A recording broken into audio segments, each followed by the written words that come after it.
Hello everyone, कैसे हो सभी। तो आज हमें जाना था IGIB CSIR IGIB genomic lab की एक विज़िट थी। वहाँ पे हमारी प्रैक्टिकल में वो विज़िट थी। तो वहाँ पे हम जाते मेट्रो से निकल जाते हैं, फिर वहाँ से 1-1.5 किलोमीटर था तो हम रिक्शा ले लेते हैं और फिर हम फाइनली पहुँच जाते हैं IGIB। और यहाँ पे 1 वीक 1 लैब, मतलब कि 1 वीक में सबके लिए ओपन होता है। तो बच्चे आ रखे थे यहाँ स्कूल वगैरह के, देखने में बहुत ही इंटरेस्टिंग था।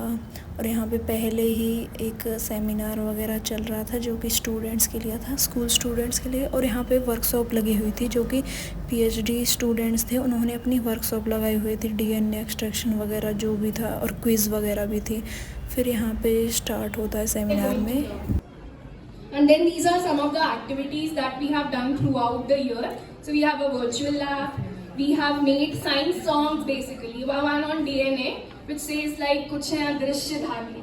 So you can find all these on our YouTube channel. So this DNA isolation reagents, we would take them to various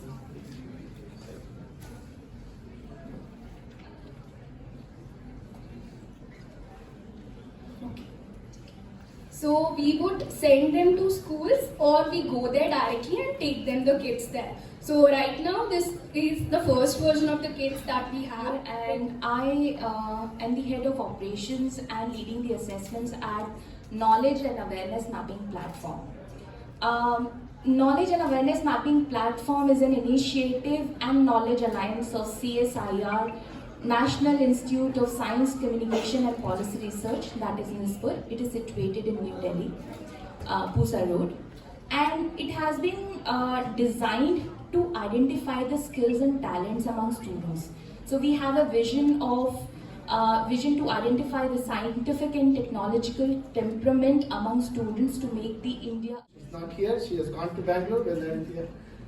Dr. Chetna, who introduced me, and Dr. Purti, for all your arrangements, for inviting me and giving me this opportunity to address you all. So when I just arrived, I thought the energy levels were pretty high. It looked like all of you have your own aura. You know these pictures of gods behind some aura? You all have it. Okay, so that's very nice to see.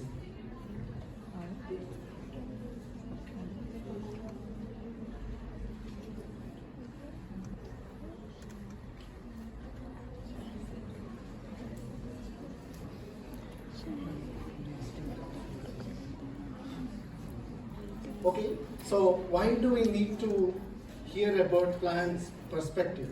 Okay, so I will just introduce myself. I'm Shiv Prasad. I'm at NCBS.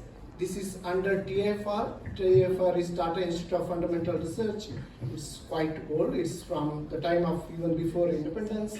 And TFR has contributed to all kinds of things from bomb to... And the advantage of this WWW is that if one tree is sick because there is less of phosphorus, all the trees in the surrounding region know it is one tree, it is dying and it is dying because of phosphate stress, and all others will take now remedial measures to maybe uptake more of phosphate. So this is a fantastic paper just came out last year in Nature. Now, everybody is, hardly there are very few plant biologists. If you want to really organize a plant biology conference, you can't find actually many. I don't want to say number, but it's not hot topic. But plants themselves are not brachythermic. They are not cold-blooded, right? You all know the difference between warm-blooded and cold-blooded. We are very proud we are warm-blooded because we can respond quickly and so on. But plants can generate heat. This is all these plants, I'm sure you know this. So these are Anthurium class, all these. The stamens which are in the tip can reach up to 50 centigrade. For an animal, in the middle of the night, these will look like the bacons where they can come and pollinate and produce but between position 10 and 11 of the complementary region. So here small RNA is 5' to 3', 21 nucleotide. mRNA is going like this, 5' to 3', it cuts between position 10 and 11. In animals though, this has a different flavor. It can go and target the 3' untranslated region and induce translational silencing, which is way different from what we observe in plants. But why we work with this pathway in the lab is these small RNAs in plants and in Saccharomyces pombe, they can go and interact with the DNA and induce small chemical changes in DNA and the histone.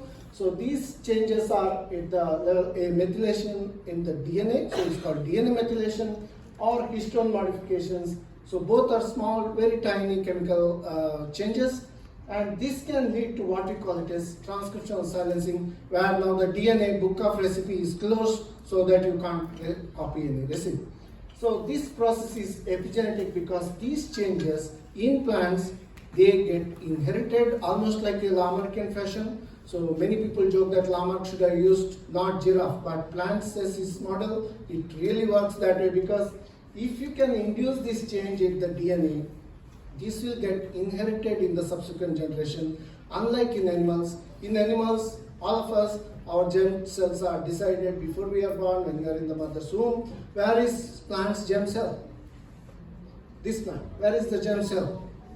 It's not there, right? So it makes when it can, from whichever part it can, and then that means whatever it has taken as a cue from environment and everything, every abuse, every drying, whatever.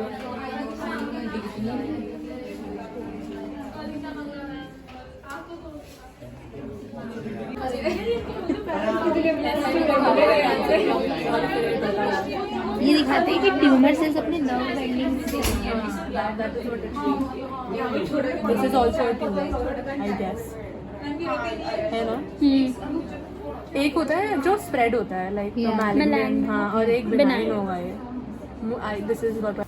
तो पूरी visit हमारी हो जाती है, फिर group photo होता है और फिर हम निकल जाते हैं मेट्रो स्टेशन की तरफ और हमें बज जाते हैं शाम के 5। हम सुबह 8:30 बजे के निकलते हैं और हमें शाम के 5 बज जाते हैं।